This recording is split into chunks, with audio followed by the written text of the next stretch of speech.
అందరికీ నమస్కారం. ఈరోజు మన వీడియోలో degree first year second semester 4వ యూనిట్ వ్యాకరణంశంలోని ఛందస్సు గురించి తెలుసుకుంటున్నాం. ముందు వీడియోలో ఛందస్సు గురించి తెలుసుకొని వృత్త పద్యాల గురించి తెలుసుకున్నాం. ఇక ఈ వీడియోలో ఉపజాతి పద్యాలైన ఆటవిలది, తేటగీతి, సీసము యొక్క పద్య లక్షణాల గురించి తెలుసుకుందాము. ముందుగా వీటి గురించి అర్థం కావాలంటే మనకి ఉపగణాలు తెలిసి ఉండాలి. ఎలాగో లఘువులు, గురువులు అంటే ఏంటో తెలుసు, అవి ఎలా గుర్తించాలో తెలుసు. కానీ ఈ ఉపజాతి పద్యాలు అర్థం కావాలి అంటే ఉపగణాలు తెలిసి ఉండాలి. అవే సూర్యగణాలు, ఇంద్రగణాలు. సూర్యగణాలు 2, ఇంద్రగణాలు 6. ఇక్కడ చూపిస్తున్నట్టు సూర్యగణాలు 2, అవే నగనము, గలము. 3 లఘువులు, 1 గురువు, 1 లఘువు. ఇటు ఇంద్రగణాలు 6, అవే నల, నగ, చల, భరత. ఈ విధంగా గుర్తుంచుకోండి. సూర్యగణాలు 2, ఇంద్రగణాలు 6. ఈ సూర్యగణాలు, ఇంద్రగణాలు గుర్తున్నట్లయితే మనకు పద్య లక్షణం అనేది చక్కగా గుర్తుంటుంది. చూడండి, ముందుగా ఆటవెలది పద్య లక్షణాన్ని చూడండి. ఇందులో 4 పాదాలు ఉంటాయి, అంటే 4 లైన్లు ఉంటాయి. మొదటి పాదం, 3వ పాదం వరుసగా 3 సూర్యగణాలు, 2 ఇంద్రగణాలు ఉంటాయి.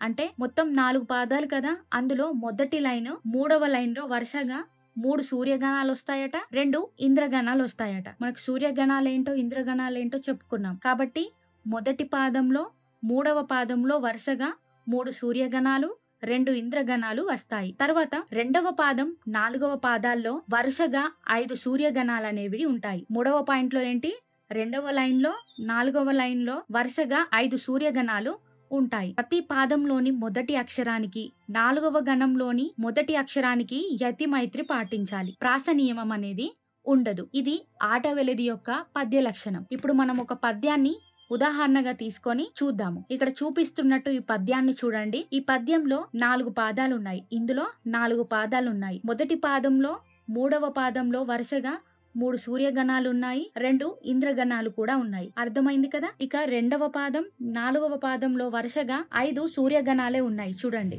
ఇక ప్రతి పాదంలోని మొదటి అక్షరానికి, అంటే ప్రతి లైన్ లోని మొదటి అక్షరానికి 4వ గణంలోని మొదటి అక్షరం. గణాలు అంటే తెలుసు కదా, ఇక్కడ లైన్స్ ఉన్నాయి చూడండి, ఇట్లా ఒక్కొక్క దాన్ని ఒక్కొక్క గణం అని అంటారు. ఇలా ప్రతి పాదంలోని మొదటి అక్షరానికి, 4వ గణంలోని మొదటి అక్షరానికి యతి మైత్రి అనేది పాటిస్తుంది. ప్రాస నియమం అనేది లేదు.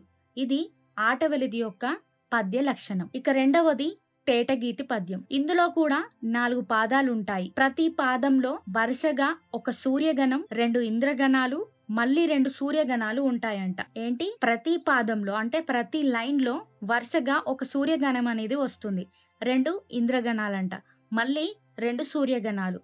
అంటే మొత్తం ప్రతి పాదంలో మనకి 5 గణాలు కనిపిస్తాయి. ప్రతి పాదంలోని మొదటి అక్షరానికి, 4వ గణంలోని మొదటి అక్షరానికి యతి మైత్రి ఉంటుంది. సేమ్ ఆటవెలది ఎలాగో ఇందులో కూడా అలాగే. ప్రతి పాదంలోని మొదటి అక్షరానికి, 4వ గణంలోని మొదటి అక్షరానికి యతి మైత్రి అనేది పాటిస్తుంది. ప్రాస నియమం అనేది లేదు. ఇప్పుడు మనం తేటగీతికి సంబంధించిన ఉదాహరణ చూడండి, మీకే చక్కగా అర్థమవుతుంది. చూడండి, ఇందులో కూడా 4 లైన్లు, 4 పాదాలు ఉన్నాయి. ప్రతి పాదంలో అట 1 సూర్యగణం, 2 ఇంద్రగణాలు, మళ్ళీ 2 సూర్యగణాలు వచ్చాయి. ఇలా మనకి ప్రతి లైన్ లో 5 గణాలు అనేవి కనిపిస్తున్నాయి. ఇక ప్రతి పాదంలోని మొదటి అక్షరానికి, ఇక్కడ చూపిస్తున్నట్టు 4వ గణంలోని మొదటి అక్షరానికి యతి మైత్రి అనేది పాటిస్తుంది. ప్రాస నియమం అనేది లేదు. ఇది తేటగీతి యొక్క పద్య లక్షణం. ఇక మూడవది సీసము. చూడండి, సీస పద్యంలో కూడా 4 పాదాలు ఉంటాయి, అంటే 4 లైన్లు ఉంటాయి. ప్రతి పాదమందు, అంటే ప్రతి లైన్ లో మనకి 6 ఇంద్రగణాలు, 2 సూర్యగణాలు ఉంటాయి. అయితే 1, 3 గణములో మొదటి అక్షరము, అదే విధంగా 5, 7 గణములలో మొదటి అక్షరానికి యతి మైత్రి పాటించాలి. గణాలంటే ఏంటో తెలుసు కదా, వీటినే గణాలు అని మనం అంటున్నాము.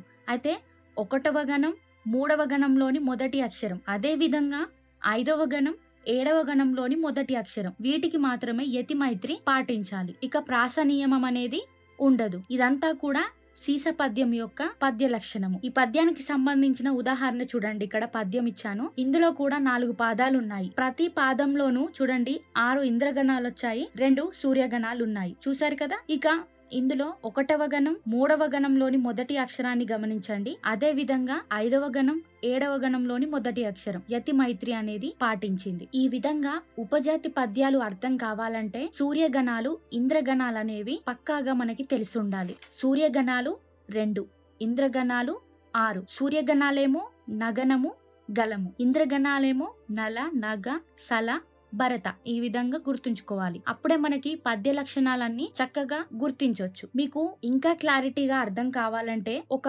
పద్యాన్ని తీసుకోండి. ఒక ఆటవెలిది పద్యాన్ని తీసుకొని పద్య లక్షణాలన్నీ గుర్తించండి. ఇందులో 4 పాదాలు ఉన్నాయా, ప్రాస నియమం ఉంటుందా, గణాలు ఏ విధంగా గుర్తించాలి అని ఈ పద్య లక్షణాన్ని ఆ పద్యంలో ప్రయోగించండి. మీకు ఇంకా క్లారిటీగా వస్తుంది.